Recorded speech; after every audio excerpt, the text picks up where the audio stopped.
है टॉपिक है, शुरू कर दो। आज हम सीखेंगे परमुटेशन एंड कॉम्बिनेशन।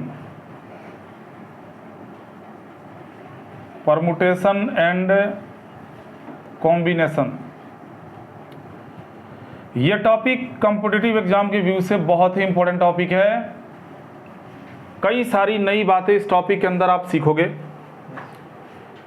और प्रोबेबिलिटी जो टॉपिक हम पढ़ते हैं, प्रोबेबिलिटी में भी इस टॉपिक का ठीक ठाक यूज है, ढंग से यूज किया गया है।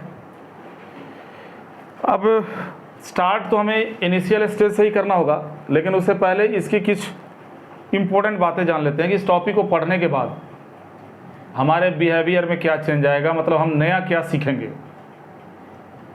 इस टॉपिक के थ्रू बहुत अच्छे अच्छे क्वेश्चंस सीखे जाते हैं। फॉर एग्जाम्पल, जैसे पहले भी मैंने एग्जाम्पल दिया था, इस डायग्राम को ध्यान से देखो एक बार। अभी मैं एग्जाम्पल दे रहा हूँ कि इस टॉपिक को पढ़ के हमें क्या फ़ायदा होने वाला है।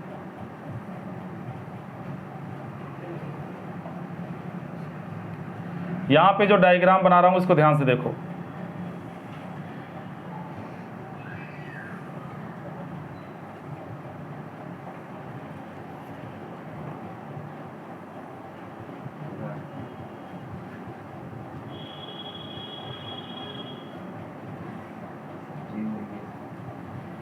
देखते रहो।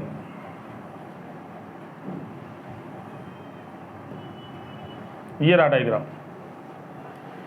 अगर आपसे ये पूछा जाए कि इस पूरे डायग्राम में कितने स्क्वायर्स हैं, इस पूरे डायग्राम में कितने स्क्वायर्स हैं, तो अक्सर बच्चा लोग क्या करता है, 1 2 3 4 5 6 7 8 9 10 11 12 13 14 15 16 17 18 19 20 21 22 23 24 25 26। लेकिन ये गलत है, 26 ही नहीं है। इन चारों को मिला दोगे तो भी स्क्वायर बनेगा, इन चारों को मिला दोगे तो भी स्क्वायर बनेगा, इन चारों को मिला दोगे तो भी स्क्वायर बनेगा, इधर से 4 मिला दो तो भी स्क्वायर, ये 4 मिला दो तो भी स्क्वायर। ये तो बहुत सारे स्क्वायर बनेंगे। अगर ये टॉपिक तुम पढ़ जाते हो, ये टॉपिक अगर सीख जाते हो, तो जब ये टॉपिक हम पढ़ जाएंगे तो इस क्वेश्चन को भी आराम से सॉल्व करेंगे कि इसमें टोटल स्क्वायर की संख्या कितनी हो सकती है। और भी बहुत सारे एग्जांपल्स हैं। जैसे मान लो एक ये राउंड टेबल है। पहले कुछ एग्जांपल हम दे देते हैं कि किस टाइप के प्रॉब्लम इस टॉपिक को पढ़ने के बाद हम सीखेंगे। इससे तुम्हारी रुचि बढ़ेगी टॉपिक के प्रति। एक सर्कल है, सर्कल ही मान लो, और इस सर्कल पे कुछ पॉइंट्स हैं, A B C D E F G, 6 point है, 7 पॉइंट है। इन 7 पॉइंट को अगर एक दूसरे से कनेक्ट कर दें, नमस्ते, एक्सटर्नल कनेक्ट कर दें,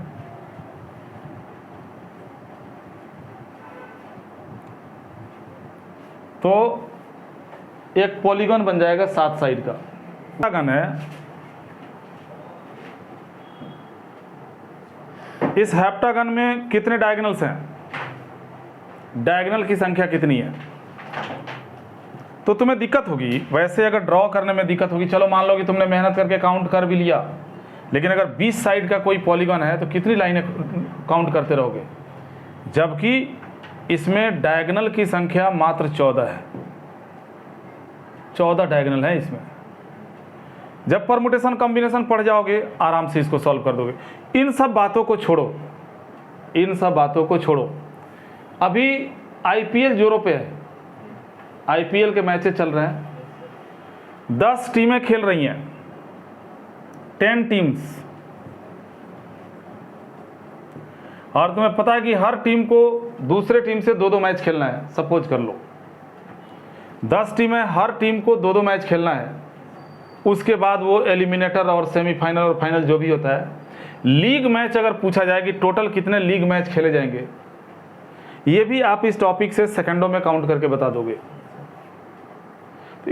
बहुत सारे, जैसे कभी कभी तुम देखते होगे कॉम्पिटिटिव एग्जाम्स में डायग्राम बना देता है और ये पूछेगा कि इस डायग्राम में कितने ट्रायंगल है, इस डायग्राम में कितने पैरेललोग्राम है।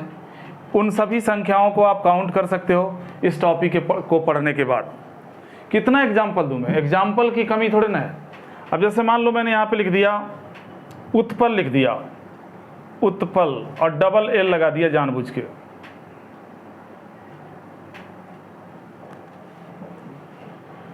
अब उत्पल में जो लेटर्स हैं UTPALL, इसको जब हम आगे पीछे अलग अलग तरीके से अरेंज करेंगे तो नए नए वर्ड्स बनेंगे, बहुत सारे वर्ड्स बनेंगे।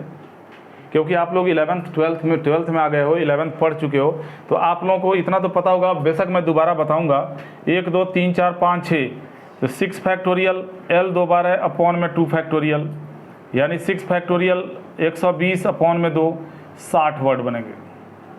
नहीं, 720 अपॉन 2, 360 वर्ड बनेंगे। इन 360 वर्ड्स को अगर हम डिक्शनरी के अकॉर्डिंग अरेंज करें, अकॉर्डिंग टू डिक्शनरी अगर अरेंज करें, तो पहला वर्ड हमारा क्या होगा? ALL PTU, अल्पटू।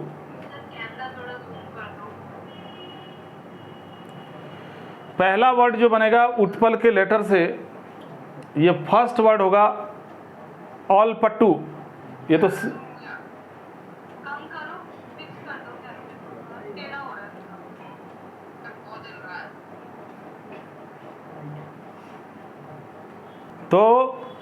उत्पल को के जो 360 शुरू, जो उत्पल के जो 360 वर्ड बने, इनको डिक्शनरी के अकॉर्डिंग अल्फ़ाबेटिकली जब अरेंज करोगे तो पहला वर्ड बनेगा अल्पटू। ये तो श्रीलंका के किसी बैट्समैन के नाम की तरह हो गया, आटापट्टू की तरह। दूसरा वर्ड बनेगा ऑलपट, ऑलपट बोलो, ऑलपुट बोलो। ऐसे ही करके ये पहला वर्ड हो गया, ये दूसरा वर्ड हो गया। लास्ट जो 360वां वर्ड बनेगा, 360वें नंबर पे जो वर्ड आएगा वो क्या होगा? इसी को उलट दो, UTP। अब इसको कौन पढ़ेगा? एक साथ 4 इसमें कॉन्सोनेंट्स आ गए। अतपला, हाँ, अल्पट्टू की बीबी अतपला। तुमसे अगर ये पूछा जाए कि इस सीरीज में 100वें नंबर पे कौन सा वर्ड आएगा, 105वें नंबर पे कौन सा वर्ड आएगा, 110वें नंबर पे कौन सा वर्ड आएगा, इस टॉपिक को जब पढ़ जाओगे तो ये सारी चीज़ें बता दोगे।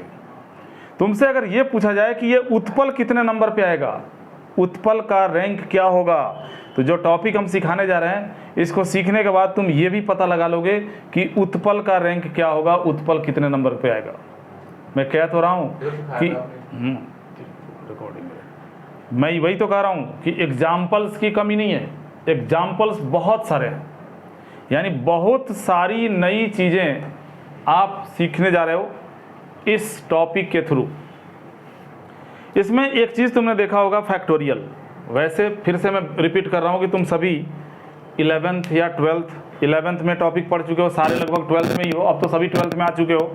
फिर भी थोड़ा सा ब्रीफ में हम फैक्टोरियल के बारे में पहले जानेंगे, उसके बाद धीरे धीरे करके आगे बढ़ेंगे। ब्रीफ में ही बताएंगे, जो कॉम्पिटिटिव वाले कंसेप्ट्स होंगे उसी पे हम ज़्यादा फोकस करेंगे। जो इसके बेसिक कंसेप्ट्स हैं उनको ब्रीफ में एक बार याद करवा देता हूं तुम लोगों को। तो पहले हम जानते हैं किस वर्ड के बारे में? फैक्टोरियल। ये जो फैक्टोरियल होता है, इसका सिंबल क्या होता है? ऐसा साइन लगाओ या एल बना दो, थोड़ी लंबी चोंच वाली। अब देखो, ये सच्ची घटना है। मैं जब 10th क्लास में था तो मेरे एक पड़ोसी जो 11th में थे, उनकी आदत थी, मैं 10th में था, मेरी मैथ्स ठीक ठाक थी, तो उनकी आदत थी वो 11th के क्वेश्चंस, नए नए क्वेश्चन लाके मेरे को परेशान किया करते थे। तो मेरे से आके, बताओ 11th क्लास में तो हमें ये टॉपिक पढ़ना ही नहीं है, तो मेरे से आके उन्होंने पूछा कि ये बताओ कि इसका वैल्यू क्या होगा। मैं तो उनसे लड़ गया। मैंने कहा मैथ्स में ये कहाँ से आ जाएगा भाई, ये तो हिंदी का एक्सक्लामेटरी का साइन है। अरे जो होता नहीं है, मर गया, जी गया, ओह आहा, उसके बाद जो लगाते हैं। मैंने कहा उल्लू बना रहे हो। बोला कि नहीं, इसका वैल्यू होगा। मैंने कहा इसको तो ऐसे 6 आहा पढ़ दो, 6 ओह पढ़ दो। तो 10th के किसी भी बच्चे से पूछोगे तो वो तो ऐसे ही बोलेगा ना, लेकिन नहीं, ये फैक्टोरियल है, ये 6 फैक्टोरियल है। और 6 फैक्टोरियल अगर लिखा है तो इसका मतलब होगा 6 का 1 तक इंटू करना, 6 5 4 3 2 1। इसी 6 फैक्टोरियल को हम कई तरीके से एक्सप्रेस कर सकते हैं। किसी भी डिजिट का फैक्टोरियल हो उसका इंटू 1 तक करना होता है। शुरू करें। तो इस 6 फैक्टोरियल को हम कहाँ कैसे रोक सकते हैं? तो 6 फैक्टोरियल को हम 6 इंटू 5 फैक्टोरियल भी लिख सकते हैं। इस 6 फैक्टोरियल को हम 6 इंटू 5 इंटू 4 फैक्टोरियल भी लिख सकते हैं। मतलब जहाँ मर्जी वहाँ पे रोक सकते हो। और ये जो तोड़ने की कला है, इसका यूज हम कब करते हैं? जब फैक्टोरियल का डिवीजन होता है। कहने का मतलब ये हुआ कि अगर 9 फैक्टोरियल को 7 फैक्टोरियल से डिवाइड करना है तो दोनों में बड़ा कौन है ये देखो। तो 9 और 7 में 9 बड़ा है। बड़े वाले फैक्टोरियल को तोड़ोगे, 9 इंटू 8 इंटू 7 फैक्टोरियल, नीचे भी हो गया 7 फैक्टोरियल, ये कट गया और 72 हमारा आ गया। अगर मान लो 11 फैक्टोरियल है और नीचे 8 फैक्टोरियल है, 11 से 8 नहीं काटा जा सकता, 11 8 से डिविजिबल नहीं है, लेकिन 11 फैक्टोरियल 8 फैक्टोरियल से डिविजिबल होगा। कोई भी बड़ा फैक्टोरियल छोटे फैक्टोरियल से इजीली डिविजिबल होगा, क्योंकि इसमें बड़े फैक्टोरियल को जब तोड़ोगे 11 इंटू 10 इंटू 9 इंटू 8 फैक्टोरियल कर दोगे, नीचे 8 फैक्टोरियल कर दोगे, ये कट जाएगा। अब इनको मल्टीप्लाई कर लोगे, 990 तुम्हारा आंसर हो गया। ये हमेशा ध्यान रखना है कि जो फैक्टोरियल हम लगाते हैं, ये फैक्टोरियल नेचुरल नंबर्स के साथ लगता है। एकमात्र 0 ऐसा नंबर है, 0 ऐसा डिजिट है, 0 ऐसा नंबर है जो नेचुरल नहीं है, जिसके साथ फैक्टोरियल लग सकता है। और 0 फैक्टोरियल का वैल्यू 1 होता है। क्यों होता है ये भी हम आपके साथ एक्सप्लेन करेंगे। जब थोड़ा सा परमुटेशन कॉम्बिनेशन का बेसिक बता देंगे तो बताएंगे कि 0 फैक्टोरियल 1 क्यों होता है। किसी भी नेगेटिव डिजिट के साथ फैक्टोरियल अगर लगाओगे तो इसका कोई मीनिंग नहीं होगा, ये मीनिंगलेस हो जाएगा। किसी फ्रैक्शन के साथ अगर फैक्टोरियल लगाओगे इसका भी कोई मीनिंग नहीं होगा। अगर p अपॉन q फैक्टोरियल लगाते हो जिसमें q is not equal to 0 और p is not divisible by q, तो ये ऐसे होते, इनका कोई अर्थ ही नहीं होता है। फैक्टोरियल जब कभी भी लगाओगे नेचुरल नंबर के साथ लगाओगे। अगर मान लो तुम्हें n फैक्टोरियल मिल गया और नीचे n-3 फैक्टोरियल मिल गया, फिर से देखो n और n-3 में बड़ा कौन है? n बड़ा है। बड़े को तोड़ दो, n इंटू 1 कम करो, n-1 फैक्टोरियल को ऐसे ही तोड़ते हैं ना, एक एक कम करते जाते हैं, फिर 1 कम करो, n-2 एक और कम करो, n-3 फैक्टोरियल हो गया और नीचे फिर आ गया n-3 फैक्टोरियल। इसे काट दोगे, जो बच गया तुम्हारा सॉल्यूशन हो गया। अगर मान लो n-r फैक्टोरियल है और नीचे n-r+2 फैक्टोरियल है, कौन बड़ा है दोनों में? n-r और n-r+2 कौन बड़ा है? n-r+2 बड़ा है। यस, कितना बड़ा है? 2 बड़ा है, क्योंकि n-r में हम 2 जोड़ रहे हैं। तो इस n-r को एज इट इज छोड़ दो और n-r+2 को लिखोगे n-r+2 n-r+1, एक एक कम करते हैं ना। इसके बाद आएगा n-r फैक्टोरियल। अब n-r फैक्टोरियल को काट दोगे, जो बच गया तुम्हारा सॉल्यूशन हो गया। जब तुम्हें ये पता चल गया कि किसी भी बड़े फैक्टोरियल को उससे छोटे फैक्टोरियल के थ्रू हम काट सकते हैं, दैट मीन्स 11 फैक्टोरियल 8 फैक्टोरियल से डिविजिबल होगा, 9 फैक्टोरियल 7 फैक्टोरियल से डिविजिबल होगा। और तुम ये जानते हो कि अगर तुमसे पूछा जाए कि 4 8 16 और 32 इसका एलसीएम क्या होगा, तो तुम सीधा आंसर दोगे 32। क्यों? क्योंकि ये 32 4 से भी डिविजिबल है, 8 से भी डिविजिबल है, 16 से भी डिविजिबल है। 4 8 और 16 32 के सब मल्टीपल्स हैं। ऐसी कंडीशन में एलसीएम क्या हो जाएगा? 32। इससे क्या साबित हुआ? इससे ये साबित हुआ कि अगर मान लो 9 फैक्टोरियल हो, 10 फैक्टोरियल हो और 15 फैक्टोरियल हो और हमें इसका एलसीएम निकालना है, तो इसका एलसीएम क्या होगा? 15 फैक्टोरियल। क्योंकि 15 फैक्टोरियल 10 फैक्टोरियल से भी डिविजिबल होगा और 9 फैक्टोरियल से भी डिविजिबल होगा, यानी 9 फैक्टोरियल और 10 फैक्टोरियल 15 फैक्टोरियल के सब मल्टीपल्स हो गए। यानी ऐसी कंडीशन में हम क्या बोलेंगे कि इसका एलसीएम 15 फैक्टोरियल होगा। इस कंसेप्ट का यूज कब करोगे? जब भी तुम्हें फ्रैक्शन का जोड़ घटाव करने को मिलेगा, इस कंसेप्ट का यूज करोगे। सपोज कर लो तुम्हें मिल गया 40/10 factorial minus 4/9 factorial is equal to 2x/11 factorial, और यहाँ लिखा हो x की वैल्यू फाइंड करो, फाइंड x। तो यहाँ फ्रैक्शन का जोड़ घटाव होगा। पहले तुम इन दोनों का एलसीएम करोगे, 10 फैक्टोरियल और 9 फैक्टोरियल का एलसीएम 10 फैक्टोरियल हो गया। इसको इससे डिवाइड करोगे तो 1 आएगा, 1 का इंटू 40 से कर दोगे 40 हो जाएगा। 10 फैक्टोरियल को 9 फैक्टोरियल से डिवाइड करो, 10 इंटू 9 फैक्टोरियल अपॉन 9 फैक्टोरियल, कितना बच गया 10। 10 का इंटू 4 से करोगे 40 इज इक्वल टू 2x हो गया। नीचे 11 फैक्टोरियल को तोड़ दो, 11 इंटू 10 फैक्टोरियल। फैक्टोरियल का कोई भी क्वेश्चन आता है, जब तक फैक्टोरियल को गायब नहीं करोगे क्वेश्चन सॉल्व नहीं होगा। ये इससे कट गया और तुम्हें मिल गया 0 इज इक्वल टू 2x/11, यानी x का वैल्यू क्या आ जाएगा 0। ये तुम्हारा आंसर हो जाएगा। फैक्टोरियल को आपस में जोड़ते कैसे हैं? देखो, फैक्टोरियल का सम हो, जैसे 6 फैक्टोरियल को अगर तुम्हें 4 फैक्टोरियल के साथ जोड़ना है तो ये कभी भी 10 फैक्टोरियल नहीं होगा। 10 फैक्टोरियल तो बहुत बड़ी संख्या हो जाएगी, ये लगभग 36 लाख से भी ज़्यादा होगा। तो ऐसी कंडीशन में अगर जोड़ना हो, घटाना हो या मल्टीप्लाई करना हो, आप इनको अलग अलग तोड़ के इनकी वैल्यू निकालोगे, उसके बाद आपस में जोड़ोगे या घटाओगे या मल्टीप्लाई करोगे। कहने का मतलब अगर 6 फैक्टोरियल के साथ 4 फैक्टोरियल को जोड़ना है तो 2 तरीके से कर सकते हो। या तो इसको यहाँ तक तोड़ो, 6 इंटू 5 इंटू 4 फैक्टोरियल कर दो, प्लस में 4 फैक्टोरियल कर दो। 4 फैक्टोरियल दोनों में से हो गया कॉमन, 6 पंचे 30 बच गया, प्लस में 1 बच गया। ये 4 फैक्टोरियल 4 इंटू 3 इंटू 2 इंटू 1 और इंटू में क्या आ जाएगा 31।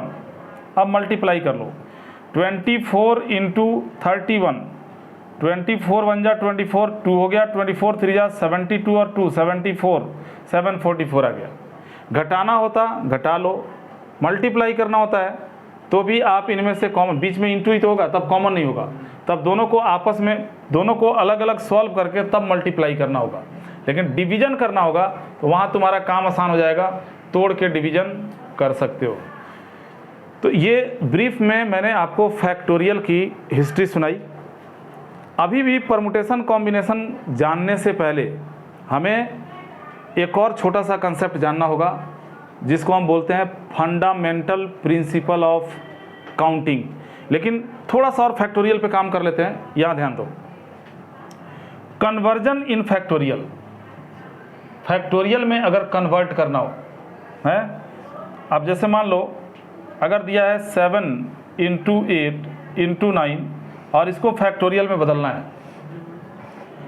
फैक्टोरियल तब बनेगा ना जब किसी भी डिजिट को 1 तक मल्टीप्लाई करोगे। ये तो 20 में से ही आ गया। इसको 9 इंटू 8 इंटू 7, 6 फैक्टोरियल लगा दो, 6 से 1 तक हो गया, और नीचे भी 6 फैक्टोरियल लगा दो। ऊपर आ जाएगा 9 फैक्टोरियल, नीचे हो जाएगा 6 फैक्टोरियल। कोई दिक्कत है? ठीक है यहाँ तक? ओके। अब हम आगे आपको बताएंगे फंडामेंटल प्रिंसिपल ऑफ काउंट। तो बच्चों,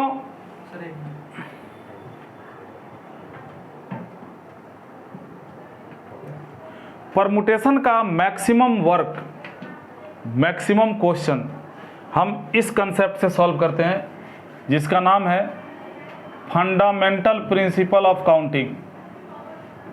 fundamental principle of counting. Maximum question आप इसके थ्रू सॉल्व कर सकते हो। फंडामेंटल प्रिंसिपल ऑफ काउंटिंग क्या कहता है? ये कहता है कि ऑप्शंस को आपस में मल्टीप्लाई कर दो, विकल्पों को आपस में गुना कर दो, मल्टीप्लाई कर दो। कहने का मतलब ये हुआ, अब जैसे कुछ एग्जाम्पल लेते हैं। मान लो क्वेश्चन आ गया, you have 6 different type of different coloured of clothes. आपके पास रेड कलर का कपड़ा है, ब्लैक कलर का भी है, वाइट कलर का भी है, ग्रीन कलर का भी है, येलो कलर का भी है, ऑरेंज कलर का भी है। और आपसे ये बोला गया कि आपको एक फ्लैग बनाना है, एक फ्लैग बनाना है, इनमें से 3 कोई सा भी कलर ऊपर नीचे लगाना है, ऐसे झंडा बनाने के लिए। जैसे हमारे इंडिया का झंडा नहीं होता, नीचे होता है ग्रीन, केसरिया कलर ग्रीन होता है वो, अब बीच में सफ़ेद होता है और ऊपर केसरिया होता है ना, जिसको हम रेड भी कहते हैं। अब अगर ये पूछा जाए कि इनमें से कोई सा भी 3 कलर यूज करके, 3 colour use, different colour use करके डिफरेंट कितने झंडे बना सकते हो, कितने फ्लैग्स बना सकते हो। जैसे आपने ऊपर रेड लगा दिया, उसके बाद ब्लैक, उसके बाद वाइट, एक झंडा बन गया। इसी में ऊपर रेड लगा दिया, आइए ऊपर रेड ही रहने दो, इन दोनों को चेंज कर दो, यहाँ वाइट कर दो, यहाँ ब्लैक कर दो, ये अलग कलर हो गया।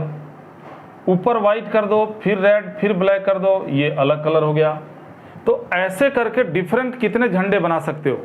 तो फंडामेंटल प्रिंसिपल ऑफ काउंटिंग क्या कहता है कि विकल्पों को मल्टीप्लाई कर दो आपस में। जैसे ये जो टॉप मोस्ट प्लेस है, सबसे ऊपर वाला जो प्लेस है, इसके लिए तुम्हारे पास कितना विकल्प है, इनमें से कोई सा भी कलर लगा सकते हो। यानी 1 2 3 4 5 6 विकल्प है। मिडिल प्लेस के लिए कितना विकल्प है, तो जो कलर तुमने इनमें से कोई एक लगा दिया होगा उसको रिपीट तो करना नहीं है, क्योंकि 3 डिफरेंट कलर चाहिए। तो यहाँ पे तुम्हारे पास विकल्प होंगे 5। अब देखो 2 कलर यूज हो गया, अब कलर कितने बचे, 4। यानी जो लोअर प्लेस है इसके लिए तुम्हारे पास विकल्प हो जाएगा 4। तो टोटल नंबर ऑफ फ्लैग्स कितने बनेंगे, टोटल नंबर ऑफ फ्लैग्स 6 × 5 × 4, यानी 30 का 4 से इंटू कर दो, 120 डिफरेंट टाइप के फ्लैग्स आप बना सकते हैं।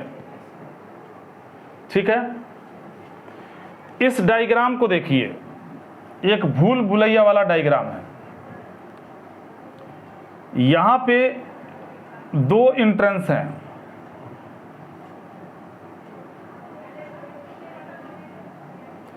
Gate number 1, gate number 2। आप अंदर घुस गए, अंदर देखो रास्ता कैसे बना हुआ है।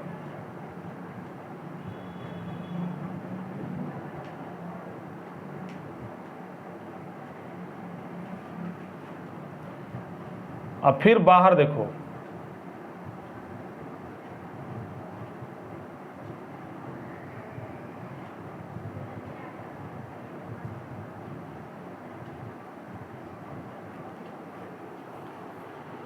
इस भूल भुलैया में आपसे पूछा जाएगा कि कितने तरीके से अंदर घुस के बाहर निकल सकते हो।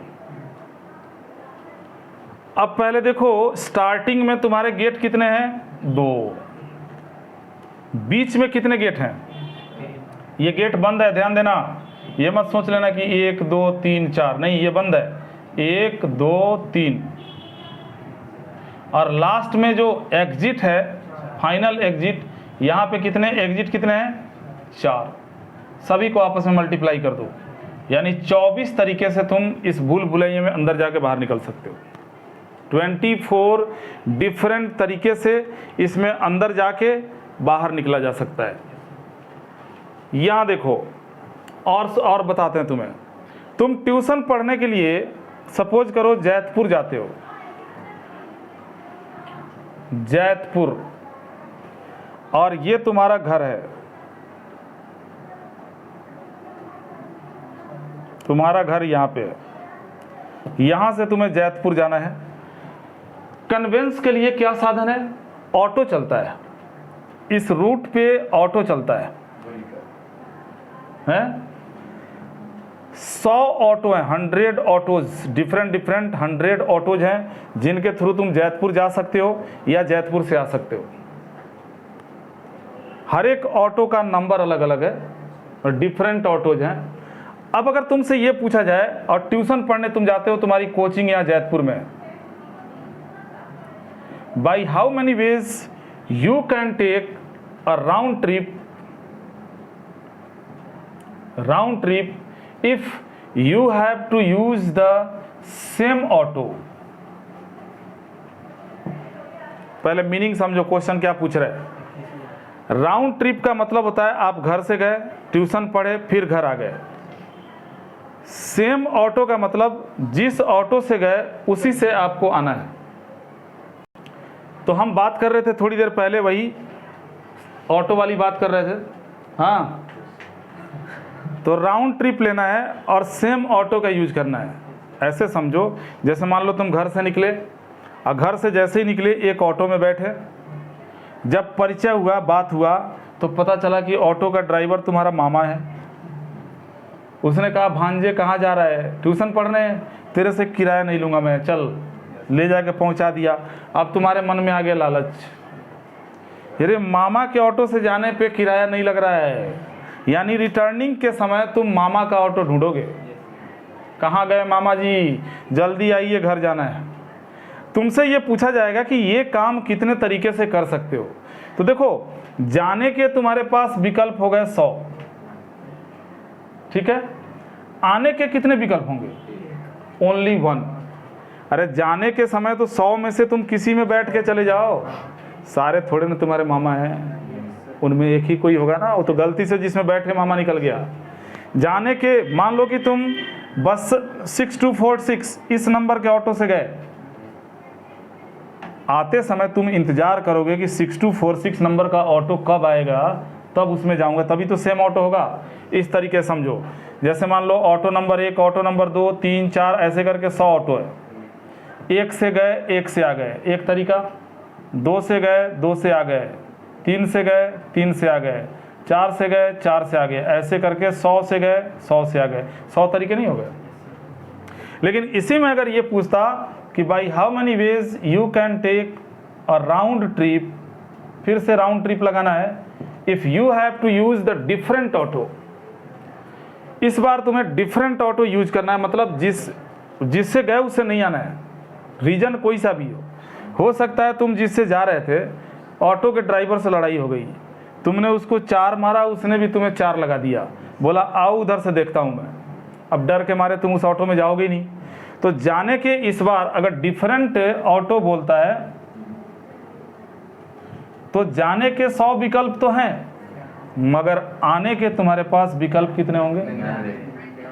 99, यानी 99 तरीके से आप जाके आ सकते हो। तो बच्चों, मैंने ये तो थोड़े से एग्जाम्पल दिए, एग्जाम्पल्स बहुत सारे हैं, है ना। अभी और कुछ एग्जाम्पल हमें डिस्कस करना होगा। अभी मैं इसको मिटा रहा हूँ, किसी को फोटो तो लेना नहीं होगा क्योंकि इसमें क्वेश्चन है नहीं। ओके, हाँ, ये तो सुनना है सिर्फ, ये तुम लोगों का करंट का पढ़ा हुआ टॉपिक है।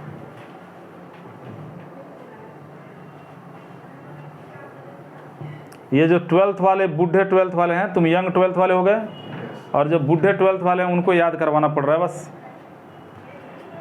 अब देखो क्वेश्चन, देखो क्वेश्चन आता है, how many 3 digits number can be formed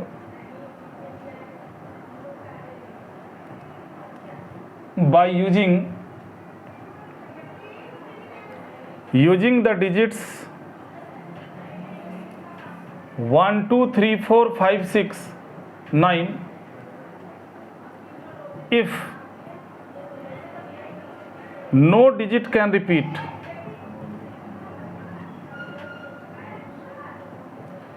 और दूसरा बोल दे, repetition of digits are allowed, repetition of digits are allowed. तो अब ऐसे क्वेश्चंस को किस तरीके से सॉल्व करोगे? 3 अंकों की संख्या बनानी है, 3 बॉक्स तुम बना दोगे सीधा सीधा, सही है। नोट, यहां भी हम fundamental principle of counting apply करेंगे। नो डिजिट कैन रिपीट, कहीं से भी शुरू कर दो। ये यूनिट्स प्लेस है, ये टेंस प्लेस है, ये हंड्रेड प्लेस है।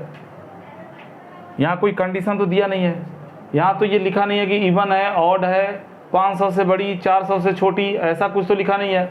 तो आप किसी भी बॉक्स से शुरुआत कर सकते हो। इसके लिए आपके पास कितने विकल्प हैं? गिनो, विकल्प गिनो। 1 2 3 4 5 6 7, 7 विकल्प हो गया। अगर रिपीटिशन अलाउ नहीं है, फर्स्ट पार्ट में कर रहा हूं, तो जो डिजिट यहाँ पे हमने यूज कर दिया वो दोबारा अब रिपीट नहीं होना चाहिए।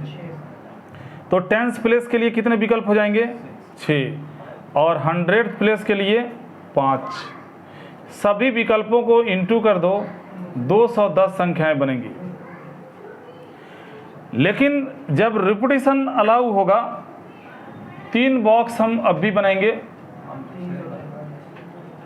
रिपीटिशन अलाउ होगा तो जैसे इसका 7 विकल्प है, इसका भी 7 होगा, इसका भी 7 होगा। तब इसको जब मल्टीप्लाई करोगे तो 343, 343 टोटल नंबर्स बनेंगे। अब देखो, अभी जो क्वेश्चंस हमने किया इसमें कंडीशनल बॉक्स नहीं था। एक होता है conditional place. Fundamental principle of counting के लैंग्वेज में आप बोलोगे कंडीशनल प्लेस या कंडीशनल बॉक्स। अगर जैसे मान लो तुमसे पूछ दिया जाता तीसरा सी question, how many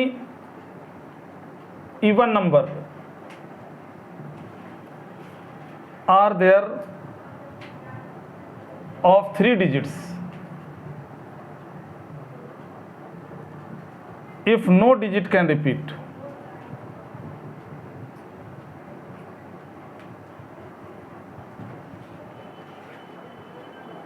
no digit can, even number कितने बना सकते हो? 3 बॉक्स फिर बनाओ।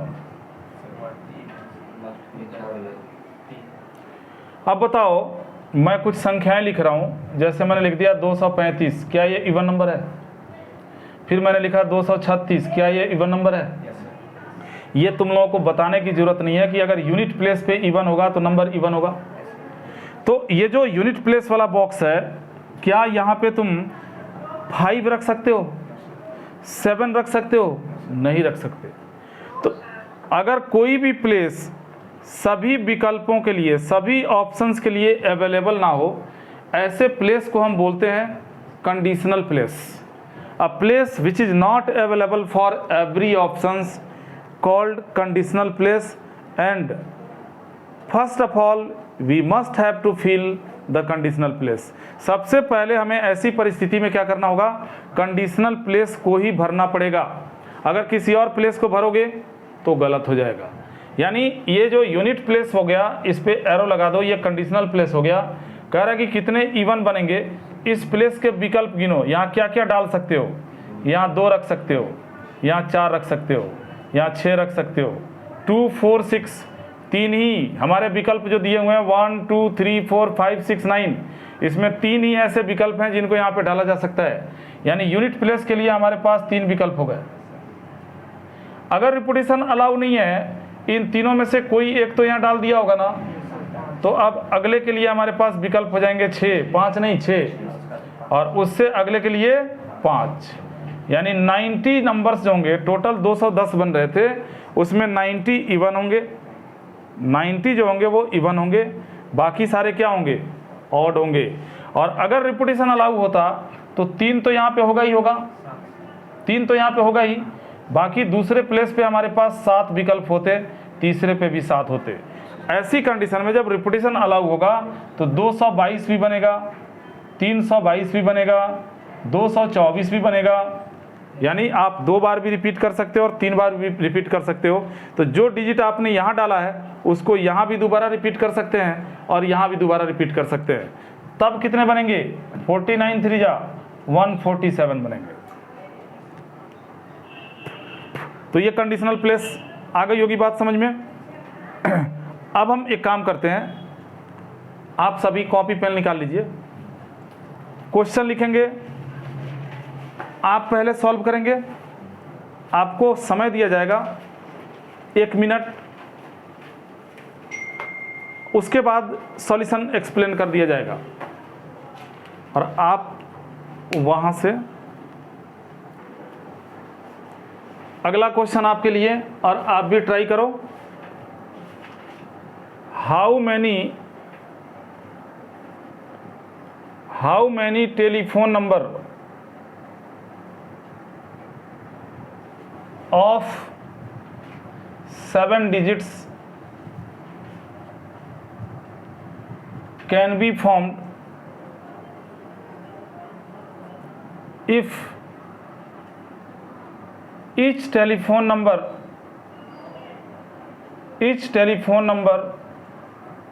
started by 9 and 98, मतलब जैसे 7 अंकों का टेलीफोन नंबर है 981234 ऐसे करके,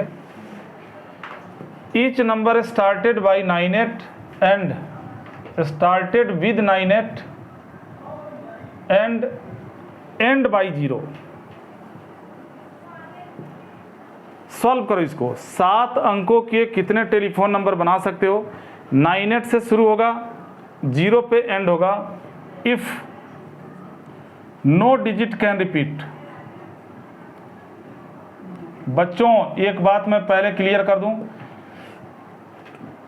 अगर विकल्प ना दिए हों, ऑप्शन ना दिए हो, जिसमें जैसे इसमें ऑप्शन नहीं दिया कि कौन कौन सा डिजिट यूज करना है, ऐसी कंडीशन में आप सारे डिजिट यूज करोगे। डिजिट कितने होते हैं? 10, 0 से 9 तक, और डिजिट से संख्याएं बनाई जाती है, तो 10 के 10 डिजिट यूज कर सकते हो। और अगर रिपीटिशन का जिक्र ना हो, जैसे यहाँ पे जिक्र कर दिया नो डिजिट कैन रिपीट, ऐसी कोई बात अगर ना लिखी हो, रिपीटिशन का जिक्र अगर नहीं किया गया है, इसका मतलब क्या होगा? आप रिपीट कर सकते हो। अगर रिपीटिशन अलाउ नहीं होगा तो स्पष्ट शब्दों में लिखा होगा we can't repeat the digit. चलो देखता हूं कि आप लोगों का जो आंसर है वो सही है कि नहीं। 7 अंकों का टेलीफोन नंबर बनाना था, 7 बॉक्स हमने बना दिया, 3, 4, 5, 6, 7। क्वेश्चन क्या था? ऐसे टेलीफोन नंबर्स बनाने हैं जो 9 और 8 से शुरू हो। तो ये पहला प्लेस, लेफ्ट से पहला और दूसरा प्लेस दोनों हो गया कंडीशनल। इस प्लेस पे 9 के अलावा तुम कुछ और डाल ही नहीं सकते, और इस पे 8 के अलावा कुछ और नहीं डाल सकते। यानी इसका तुम्हारे लिए विकल्प हो गया 1, और इसके लिए विकल्प हो गया 1, और लास्ट प्लेस एंड बाई 0 लिखा हुआ है, ये भी कंडीशनल हो गया, यानी इसका भी विकल्प 1, 0 पे खत्म होना है। अब तुम्हारे ऑप्शंस कौन कौन से हैं? 0, 1, 2, 3, 4, 5, 6, 7, 8 और 9। 9 डाल दिया, रिपीटिशन अलाउ नहीं है, 8 डाल दिया हटा दो, 0 डाल दिया हटा दो, बच गए 1, 2, 3, 4, 5, 6, 7।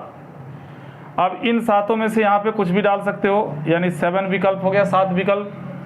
इसके लिए 6 हो जाएगा, इसके लिए 5, इसके लिए 4। सभी विकल्पों को आपस में मल्टीप्लाई करो। 7 6 जा 42 का 20 से कर दोगे 840 आएगा, यानी 840 इज राइट आंसर। यानी ऐसे 840 डिफरेंट टेलीफोन नंबर्स बनाए जा सकते हैं। ठीक है, अगला क्वेश्चन मैं लिख रहा हूं, how many 5 digits numbers can be formed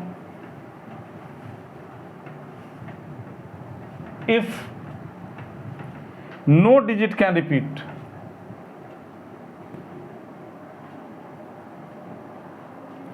No digit can, फिर से 1 नंबर है, 1 मिनट है तुम्हारा। अच्छा ठीक है, अब देखते हैं इतना होगा कि नहीं होगा। क्वेश्चन क्या था? How many 5 digits number can be formed if no digit can repeat. यानी रिपीटिशन अलाउ नहीं है। ऑप्शंस तुम्हारे पास क्या होंगे? 0, 1, 2, 3, 4, 5, 6, 7, 8 और 9। 5 अंकों की संख्या बनानी है, 5 बॉक्स बना दिया। लो, मैं तुमसे पूछ रहा हूं कि क्या ये 5 अंकों की संख्या है? नहीं है। इसका मतलब ये हुआ कि ये जो लास्ट प्लेस है 10,000 प्लेस, यहाँ पे आप 0 नहीं डाल सकते। और अगर इस प्लेस ने 0 को मना कर दिया मतलब ये कंडीशनल प्लेस हो गया। सबसे पहले हम इसी को भरेंगे। 0 के अलावा यहाँ पे कुछ भी डाल सकते हो, 0 को छोड़ के इनमें से कुछ भी डाल सकते हो। तो 0 को छोड़ के 1, 2, 3, 4, 5, 6, 7, 8, 9 विकल्प हो गए इसके। लेकिन अगर मैं लिख दूं 1, 0, वही गलती कर रहे हो, 2, 3, 4, अब तो 5 अंकों की संख्या हो गई। रिपीटिशन अलाउ नहीं करना, कांट रिपीट लिखा है। इनमें से मान लो कोई एक, 9 कोई हटा दो, एक तो यूज कर लिया तुमने। अब क्योंकि 0 यहाँ पे यूज हो सकता है, यानी इसके भी तुम्हारे पास 9 ही विकल्प होंगे। गिन के देख लो, एक डिजिट को छोड़ के। आगे फिर इसका 8 विकल्प होगा, इसका 7 होगा, इसका 6 होगा। सभी विकल्पों को आपस में मल्टीप्लाई करो, इंस्टॉलमेंट में इंटू कर लो। 9 9 जा 81 और 8 7 जा 56 का 6 से करोगे 336। मल्टीप्लाई करो 81 का 6 से 486, 81 का 3 से करोगे 243 में 48 जोड़ दोगे 281। अब फिर 81 का 3 से 243 में 28 जोड़ दो, 43 और 28 कितना हो जाएगा? 271। ये तो 27116 आ रहा है, 216 तो नहीं आ रहा है।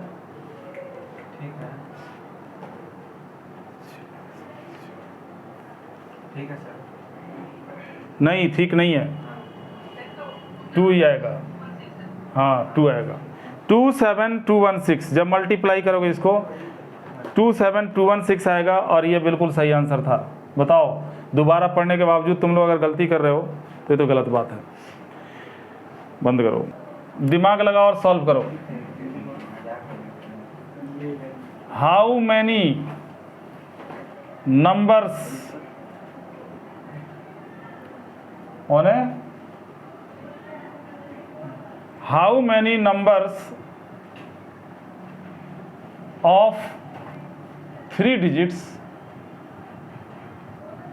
more than 600 can be formed by using the digits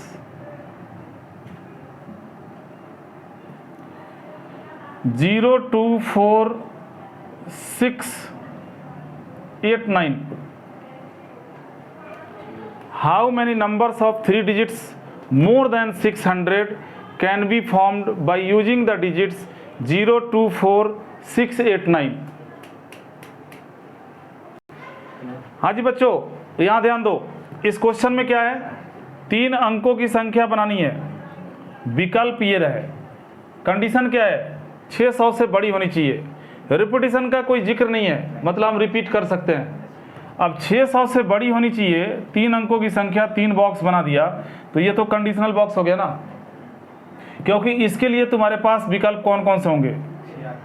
6, 8 और 9, तभी तो 600 से बड़ी बनेगा। यानी 3 विकल्प तो हो गए इसके। और क्योंकि रिपीटिशन अलाउ है तो 666 भी बन सकता है, 888 भी बन सकता है। तो जो तुमने यहाँ डाला उसको भी रिपीट कर सकते हो। तो इसके लिए सभी विकल्प 6 के 6 विकल्प आ जाएंगे और इसके लिए भी 6 के 6 विकल्प आ जाएंगे। इनको जब हमने मल्टीप्लाई किया तो ये आ गया 108। अब ये 108 जो संख्याएं बनेंगी, इनमें सबसे छोटी संख्या क्या बनेगी? 600।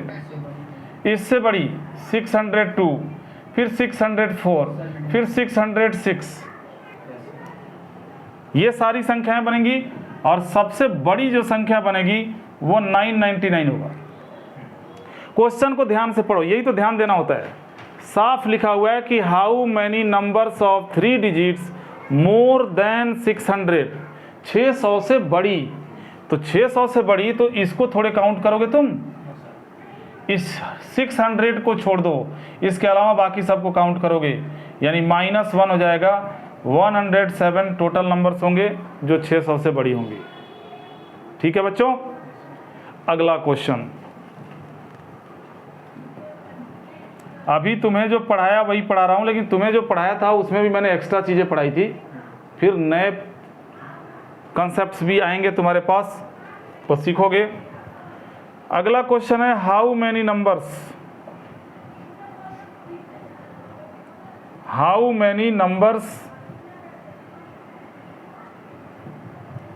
कैन बी फॉर्म्ड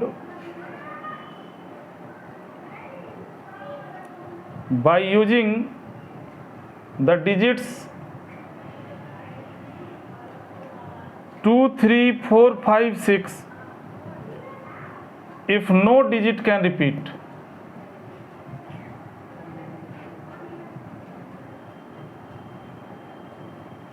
क्वेश्चन को ध्यान से पढ़ो और सॉल्व करो। How many numbers can be formed by using the digits 2, 3, 4, 5, 6 if no digit can repeat. तुम्हें चुटकी बजा के बताना पड़ता है। कह रहा कि how many numbers can be formed by using the digits 2, 3, 4, 5, 6 if no digit can repeat. तुम्हारे विकल्प क्या है यहाँ पे? 2, 3, 4, 5 और 6। ठीक है, लेकिन यहाँ पे ये नहीं दिया कि कितने अंकों की संख्या बनानी है। इसका मतलब जितने संख्याएं पॉसिबल है वो सारा बनाना है। यानी 1 अंक का भी बनेगा, 1 डिजिट का भी बनेगा, 2 डिजिट का भी बनेगा, 3 डिजिट का भी बनेगा, 4 डिजिट का भी बनेगा और 5 डिजिट का भी बनेगा। 5 से ज़्यादा डिजिट की संख्या नहीं बन सकती। क्यों? क्योंकि हमारे पास 5 ही डिजिट है और रिपीटिशन नहीं है। 1 डिजिट के कितने बनेंगे? 5 प्लस 2 डिजिट के कितने बनेंगे? इसके लिए 5 विकल्प, इसके लिए 4 विकल्प, 20।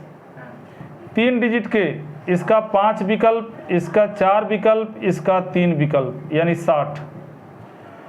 4 डिजिट के कितने बनेंगे? इसके 5 विकल्प हैं, इसके 4 विकल्प, इसका 3 विकल्प, इसका 2 विकल्प। सभी विकल्पों को मल्टीप्लाई कर दो, यानी 120 प्लस 5 अंकों की कितनी बनेगी? यहाँ 5 विकल्प, यहाँ 4 विकल्प, यहाँ 3, यहाँ 2, यहाँ 1। सभी विकल्पों को मल्टीप्लाई कर दो, 120।